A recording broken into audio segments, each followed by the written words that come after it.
Hello everyone. Welcome to my channel. Please subscribe and keep watching more details. Emmerdale spoiler. Cain issues a tough warning to Kammy. He doesn't want Kammy and Belle to get together. Cain can't help wondering if there's more between Belle and Kammy than the recent accidental swipe right. Disapproving, Cain warns Kammy off from Belle. Meanwhile, after Dylan and April sleep together, Mandy catches them. There's trouble brewing in the quiet lanes of Emmerdale, and this time, it comes with a warning so sharp, it could cut through steel. Cain Dingle, the village's resident bad boy and reluctant hero, has long held the reputation of being someone you don't cross lightly. This week, his focus turns toward Kammy, the mysterious new arrival whose smile hides more secrets than the Dingle barn on Christmas Eve. Kammy swept into the village 2 months ago, seemingly innocuous and charming.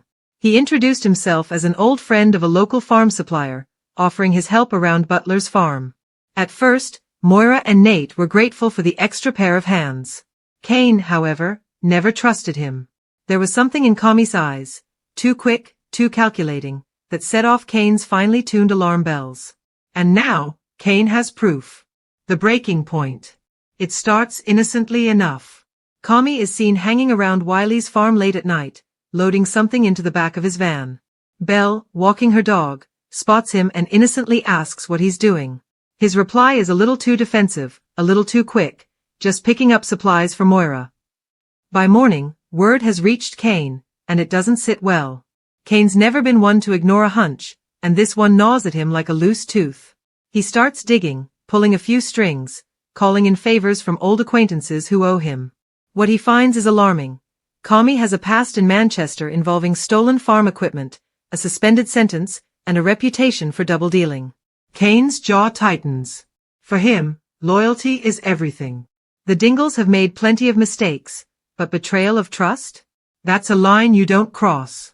The confrontation. Cain waits until evening, choosing his battlefield carefully, the back of the wool pack, where the delivery trucks sit quietly, unseen by the pub regulars.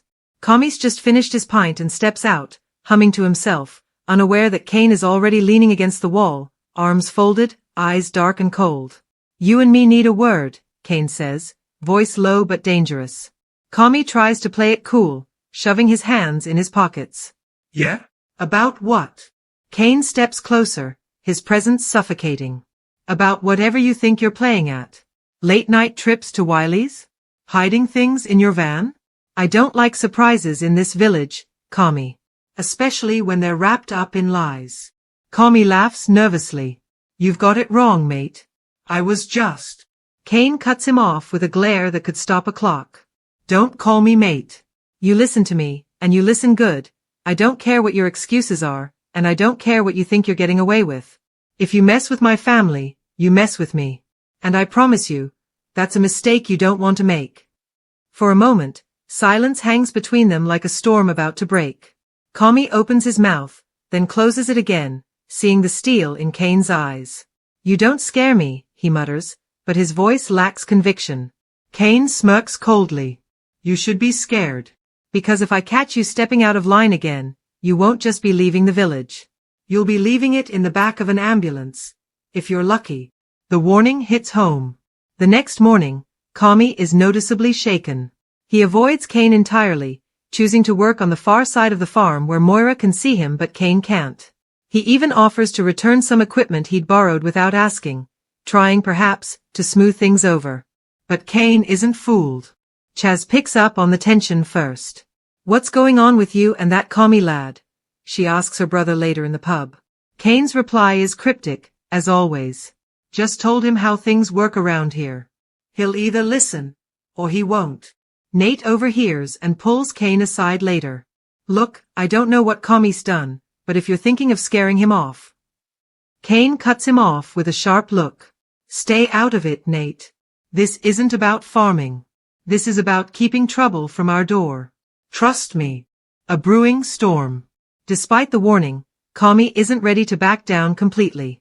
That evening he's spotted on the phone, speaking in hushed tones. "It's not gonna work here. The bloke's on to me." "Yeah, Cain Dingle. That Cain Dingle. I'll handle it, just give me time."